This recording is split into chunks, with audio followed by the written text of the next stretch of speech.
నిన్న సాయంత్రం వెలుగుమట్లకు సంబంధించినటువంటి బాధితుల కోసము రాష్ట్ర ప్రభుత్వం ముగ్గురు మంత్రుల నేతృత్వంలో అక్కడ ఉన్నటువంటి ఖమ్మం కలెక్టర్తో సహా తీన్మార్ మల్లనతో కలిసి అక్కడ 311 మంది బాధితులకు ఇండ్ల పట్టాలు ఇచ్చినట్టుగా తెలుస్తా ఉంది.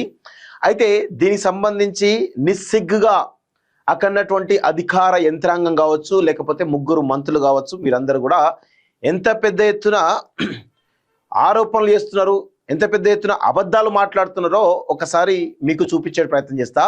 నేను ఇందులో ముగ్గురు మంత్రులు ఎవరైతే ఉన్నారో, మొదటిసారి ఎవరు బట్టి విక్రమార్క రావడం జరిగింది. నేను దళితుల పక్షం, నేను బహుజనుల పక్షము, నేను ఒక నిజాయితీ గల నాయకుడిని అని చెప్పుకునేటువంటి బట్టి విక్రమార్క కూడా నిస్సిగ్గుగా ఈరోజు అబద్ధాలు ప్రచారం చేస్తూ అక్కడున్నటువంటి బాధితులను ఇంకా అనేక రకాలుగా ఇబ్బందులు పెడుతున్నట్టు విషయం చూస్తా ఉన్నాం. ఇక తుమ్మల గురించి, పొంగులేటి గురించి మనం ఎంత తక్కువ మాట్లాడుకుంటే అంత బెటర్.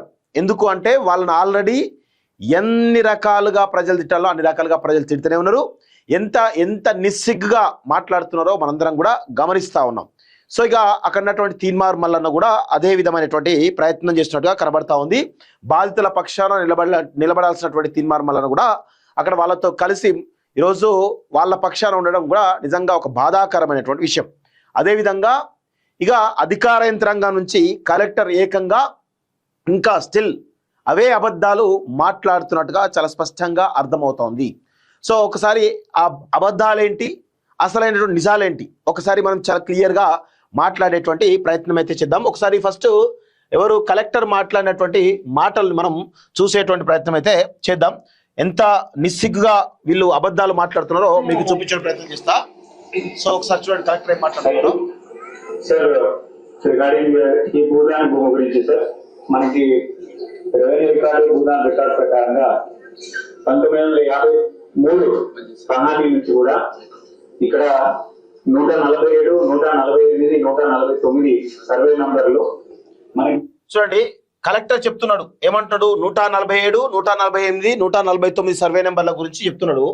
1953 నుంచి కూడా స్పష్టంగా రెవెన్యూ రికార్డ్స్ చెప్తుంది ఏంటంటే 1953లో 31 ఎకరాల 7 గుంటలు శ్రీ కె వెంకట రాజారాము గారు ఈ 31 ఎకరాలు భూదానం కింద వారు డొనేట్ చేసినట్టు మన రికార్డులు స్పష్టంగా చెప్తా ఉంది sir.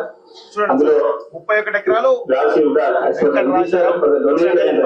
Lands under the Bhoodan lands gift movement 1953 Khammam taluka office Shri K Venkata Raja Ramarao donated the dry land to an extent of 31 acres 7 guntas in survey number 147, 148, 149 at Velugumatla village. So ఇది కలెక్టర్ చెప్తున్నటువంటి విషయం. ఏమంటున్నారు, 147, 148, 149 సర్వే నెంబర్లో 31 ఎకరాల భూమి భూదానానికి ఇచ్చినట్టుగా చెప్తా ఉన్నాడు. సో దాని గురించి ఇంకా డీటెయిల్ గా మనం మాట్లాడేటువంటి ప్రయత్నం చేద్దాం. తర్వాత వచ్చినటువంటి తీన్సాల్ పహాని కూడా 1955 to 58 కూడా అందులో ఎక్స్టెంట్ కూడా స్పష్టంగా చెప్పడం జరిగింది సార్. సర్వే నంబర్ 147లో 10 ఎకరాలు 20 గుంటలు, సర్వే నంబర్ 148లో 10 ఎకరాలు 20 గుంటలు, 149 సర్వే నంబర్ లో 10 ఎకరాలు 7 గుంటలు వెరసి 31 ఎకరాల 7 గుంటలు మన రికార్డులో అప్పటి నుంచి కూడా అది భూదాన భూమిగా వస్తుంది సార్. సో చెప్తున్నాడు కదా, ఎంత 147, 148, 149లో కలిపి 31 ఎకరాల 7 గుంటలు అని చెప్పేసి కలెక్టర్ చెప్తా ఉన్నాడు. సో ఒకసారి మీకు రెవెన్యూ రికార్డ్సే చూపిస్తా క్లియర్గా.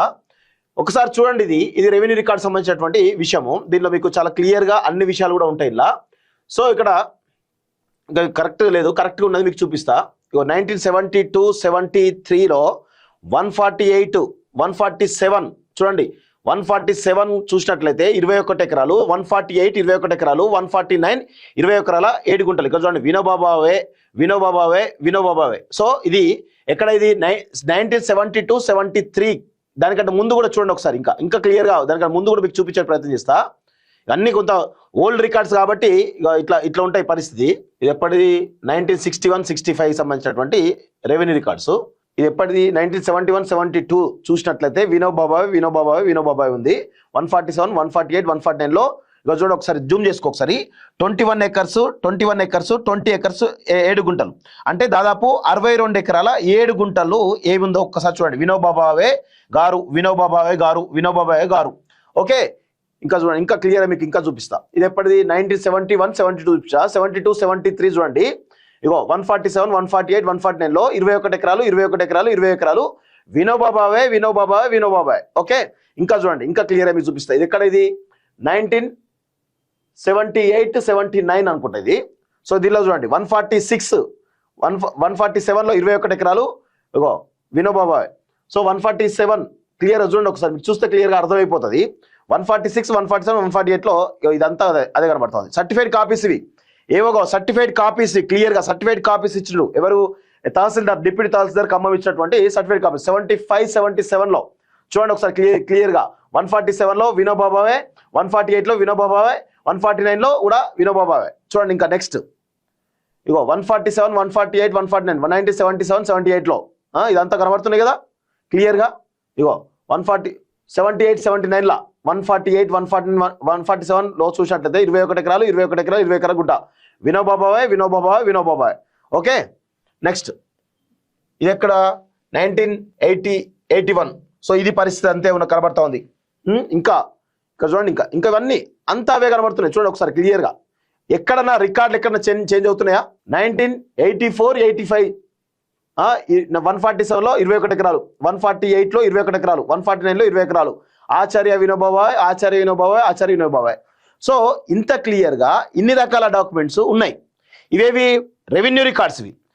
సర్టిఫైడ్ కాపీస్ ఇచ్చినటువంటి డిప్యూటీ తహసీల్దార్ ఇచ్చినటువంటి సర్టిఫైడ్ కాపీస్ ఇవి. సో అదేవిధంగా ఇక్కడ ఇంకొక విషయం కూడా చెప్పేది, ఇక్కడ ఎవరైతే బోర్డు చైర్మన్ ఉన్నాడో ఆయన ఏమంటారో ఒకసారి చూసేటువంటి ప్రయత్నం అయితే చేద్దాం. ఒకసారి చూడండి, ఒకసారి ఆయన మాటలు కూడా వినేటువంటి ప్రయత్నం అయితే చేద్దాం. 62 ఎకరాల 7 గుంటలు, 62 ఎకరాలు, 31 ఎకరాలు అంటున్నారు. తప్పది. అరే బాబు పిల్లగాడే పసి పిల్లగాడే వాడు సెలెక్ట్ అయ్యి ఫస్ట్ ఐఏఎస్ అయినప్పుడు కేసీఆర్ ఏం చేసినట్టే ఒక స్టేట్మెంట్ ఇచ్చాం. ఆ పిల్లగాడిని తల్లిదండ్రులు మా ఇంటికి రమ్మని భోజనాన్ని. అదే మీరు చూడండి, బిడిగోలో ఉంటుంది చూడండి. కేసీఆర్ ఇంకా పిలిచిండు, వాళ్ళని పిలిచి అన్నం పెట్టిండు. వాడు కేసీఆర్ కు బహుమానంగా ఇచ్చింది. ఏదే కాసిం రజవీ చేసిన పని. కాసిం రజవీ ఎట్లయితే ఊర్ల మీద వాడి లూటీ చేసిండో వెలుగుమట్ల అనే వినోబా గ్రామం మీద ఈ పిల్లగాడు ఎవడైతే ఆ జిల్లా అధికారి ఉన్నాడో వాడు చేసిండు తప్ప పైన దానికన్నా పైన నేను మాట్లాడ. దాని వెనుక ఉన్నది కేసీఆర్. ఎవరో అంటే వీళ్ళకి తెలవాలి కదా, సోయి ఉండాలి కదా. ఇదే చంద్రబాబు నాయుడు 2004 ఉన్నాడు. ఆ 2004 ఉన్నప్పుడు సో ఎవరినే భూదాన్ బోర్డు చైర్మన్ గా ఉన్నటువంటి ఈయననే పట్టాలు వంచింది, రాజేందర్ రెడ్డి గారే పట్టాలు వంచింది. ఆయన ఏమంటున్నాడు చాలా స్పష్టంగా, ఈ వినోబాబాయ్ భూదాన్ బోర్డు సంబంధించిన భూములు 62 ఎకరాల 7 గుంటలు అని చాలా స్పష్టంగా చెప్పడం జరిగింది. ఆ భూములను గతంలో కొంతమంది ఇబ్బంది పెడితే దాన్ని హైకోర్టు నుంచి మేము ఆర్డర్ చేసుకుని స్వాధీనం చేసుకుని ఆ భూములను పేదలకు పంచము. ఎంత 1800 మందికి పైగా 100 గజాల చొప్పున పంచడం జరిగింది చెప్పేసి ఎవరు రాజేందర్ రెడ్డి ప్రొసీడింగ్స్ ఇచ్చినటువంటి విషయం చూస్తా ఉన్నాం. ఎప్పుడు జరిగింది, 2014 ఏప్రిల్లో జరిగిన విషయం. సో అప్పటి నుంచి ఇప్పటి వరకు కూడా వివాదం కొనసాగుతూనే ఉన్నది. సో కలెక్టర్ ఏమంటున్నాడు, 147, 148, 149 లో రెవెన్యూ రికార్డ్స్ అవి అని చెప్తే ఏమంటున్నాడు 31 ఎకరాలు అంటాడు. కానీ రెవెన్యూ రికార్డ్స్ లో తహసీల్దార్ ఇచ్చినటువంటి సర్టిఫైడ్ కాపీస్లో ఏమున్నది, 147 లో 21 గుంట, 148 లో 21 గుంట, 149 లో 20 ఎకరాల 7 గుంటలు, అంటే మొత్తం కలిపి 62 ఎకరాల 7 గుంటలు. రెవెన్యూ రికార్డ్స్ ఏం చెప్తున్నాయి, 62 ఎకరాల 7 గుంటలు చెప్తున్నది. మరి కలెక్టర్ ఏం చెప్తున్నాడు, 147 లో 10 గుంటలట, 148 లో 10 గుంటలట, 149 లో ఇంకో 10 ఎకరాల 7 గుంటలు, అదే 10 ఎకరాలు అని చెప్పేసి 31 ఎకరాలు అని చెప్పేసి చెప్తున్నాడు. సో మరి ఇదంతా అబద్ధం కదా. ఒక కలెక్టర్ హోదాలో ఉన్నటువంటి వ్యక్తి నిస్సిగ్గుగా అబద్ధాలు ఆడుతున్నాడు. ఎస్, 100% అబద్ధాలు ఆడుతున్న విషయం చూడండి ఒకసారి. ఎంత దారుణంగా వాళ్ళకు ఆ ముగ్గురు మంత్రులను వాళ్ళ మెప్పు కోసము ఈ విధంగా మాట్లాడుతున్నారు. మరి పక్కన ఉన్నటువంటి తీన్మార్ మల్లన్న కానీ మరి ఆ ఎకరాలు ఎన్ని ఉన్నాయి, మరి 62 ఎకరాల 30 ఎకరాలు అడగాలి కదా, ఎందుకు అడగలేకపోయిండు? దానికి ముందేమో హంగామా చేసిండు. 100% పేద ప్రజలను ఇబ్బంది పెట్టేటువంటి ప్రయత్నం జరుగుతున్నట్టుగా చాలా స్పష్టంగా అర్థమవుతుంది. 100% పేద ప్రజలు ఇబ్బంది పెట్టే కార్యక్రమం జరుగుతుంది. నిస్సిగ్గుగా ముగ్గురు మంత్రులు ఎమ్మెల్సీతో పాటు కలెక్టర్ కూడా ఈరోజు ఆ పేద ప్రజల యొక్క వాళ్ళని రోడ్ల పాలు చేసి వాళ్ళ కుటుంబాల రోడ్ల పాలు చేసి కనీసం దయా కనికరం లేకుండా ఎంత దారుణంగా ఇబ్బంది పెట్టారో గమనిస్తా ఉన్నాం. సో ఇది వాళ్ళు ఆడుతున్నటువంటి డ్రామాలు అబద్ధాలు వాటిని మీ ముందు పెట్టేటువంటి ప్రయత్నం అయితే నేను చేస్తున్నాను. సో దీనిలో ఎంత దారుణంగా అంటే అసలు మొత్తం వసూలు చేసిర్రు అని చెప్పేసి చెప్తున్నారు. మరి 1,00,000 2 లక్షలు వసూలు చేసి అని చెప్పేసినప్పుడు మరి వసూలు చేసిన వాళ్ళపైన చర్యలు తీసుకోవాలి. కానీ మొత్తం అందరిపైన 700 కుటుంబాల మొత్తం కూడా వాళ్ళను ఇబ్బంది పెట్టే కార్యక్రమం జరిగింది. ఎందుకు చేసిరు?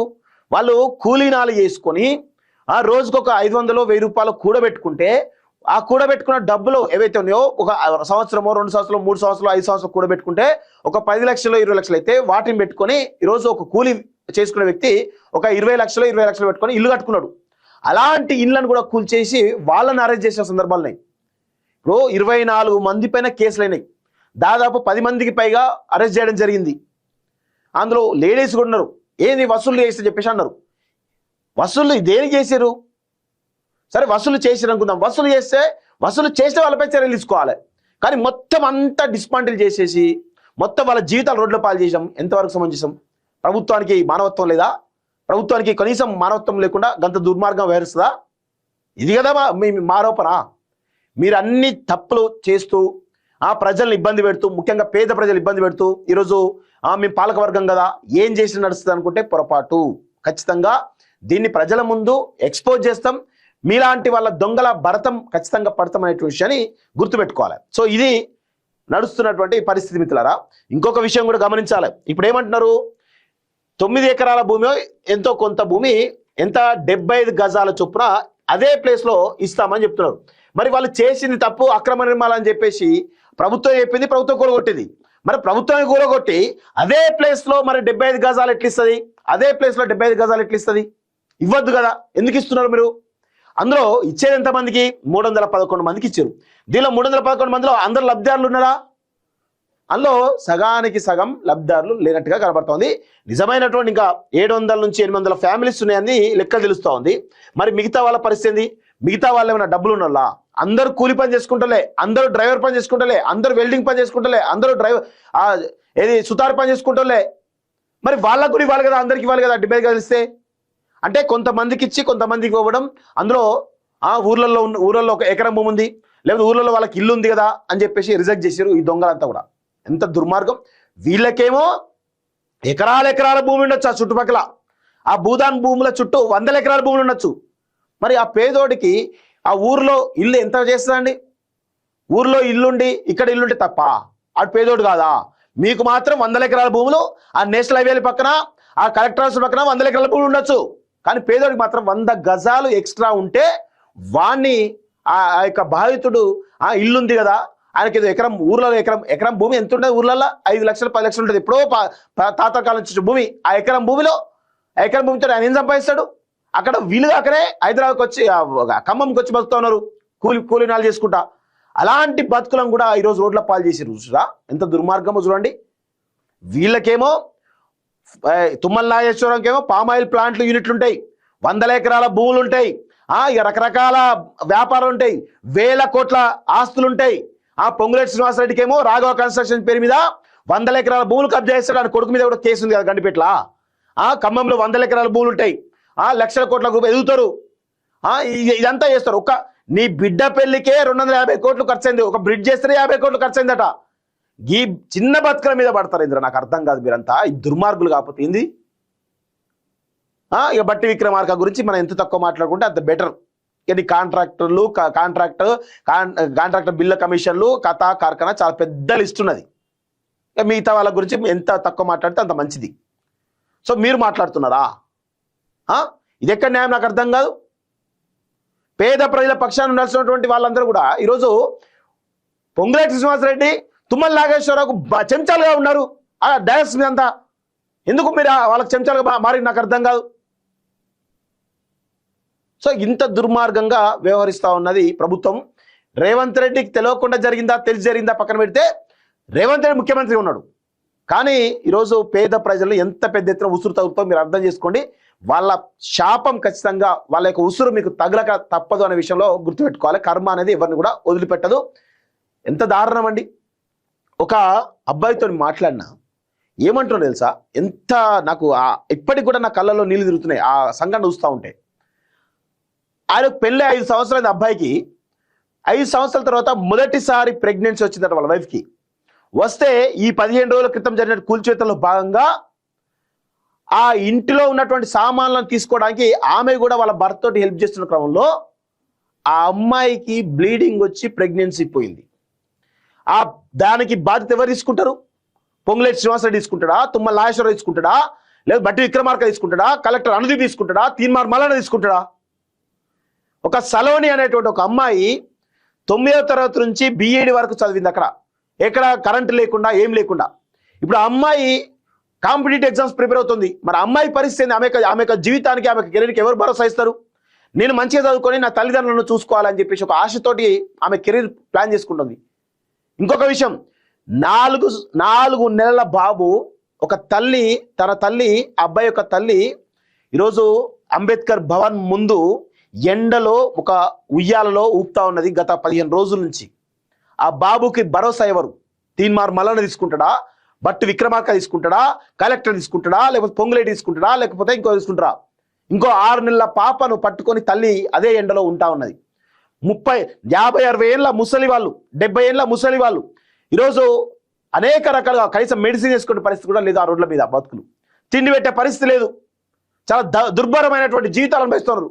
వాళ్ళ యొక్క జీవితాలకు ఎవరు గ్యారంటీ ఇస్తారు? మీరు ఇస్తారా? మీరందరూ డాన్స్ మీద ఉన్న వాళ్ళందరూ ఇస్తారా? ఏం మాట్లాడుతున్నారు మీరు?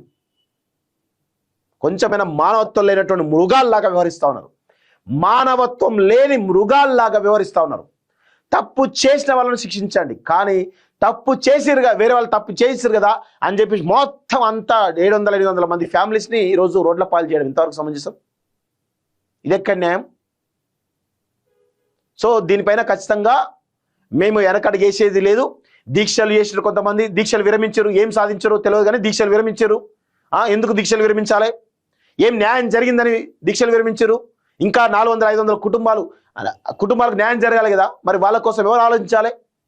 బరాబర్ మాలాంటి వాళ్ళం ఖచ్చితంగా వాళ్ళ పక్షాన నిలబడతాం. ఖచ్చితంగా వాళ్ళకు కూడా పట్టాలు వచ్చేంత వరకు ఈరోజు మేము పోరాడుతూనే ఉంటాం, దాన్ని ఎక్స్పోజ్ చేస్తూనే ఉంటాం. ప్రజల ముందు మీ ప్రభుత్వాన్ని ఖచ్చితంగా నిలదీస్తూనే ఉంటాం. ఎంత దుర్మార్గం! ఇంకా 500 మందికి రావాలట పట్టాలు. ఎందుకు ఇస్తలేరు అంటే పొంగులేటి శ్రీనివాసరెడ్డి మీడియాలు తిట్టిడు కదా, అందుకే ఇస్తలేము. తుమ్మల నాగేశ్వరరావు తిట్టిడు కదా, అందుకే ఇస్తలేము. మా ప్రభుత్వాన్ని బురదలేరు కదా, అందుకే ఇస్తలేము. ఓ గిది మాట్లాడుతున్నారు వీళ్ళందరూ కూడా. అస్సలు మిమ్మల్ని వదిలిపెట్టదురా నాయన. అందరూ రాజకీయ, ప్రతి రాజకీయ పార్టీలన్నీ కూడా ఏకమైపోయినాయి. చిన్న చిత్క పార్టీలు కూడా ఏకమైపోయినాయి. అందరూ ఒక ఘాటనే ఉన్నట్టుగా కనబడతా ఉంది అంతే.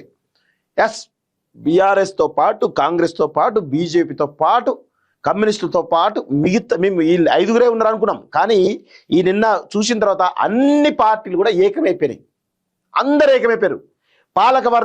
పాలక వర్గాలన్నీ కూడా ఆ పాలకవర్గ సంబంధించిన రాజకీయ పార్టీలు కూడా ఏకమైపోయినాయి. ఇక ప్రజలందరూ కూడా స్వచ్ఛందంగా ఇక స్వతంత్రమైన ఉద్యమాలు నిర్మించే విధంగా ఒక కార్యాచరణ తీసుకోవాలని చెప్పేసి కోరుతున్నాం.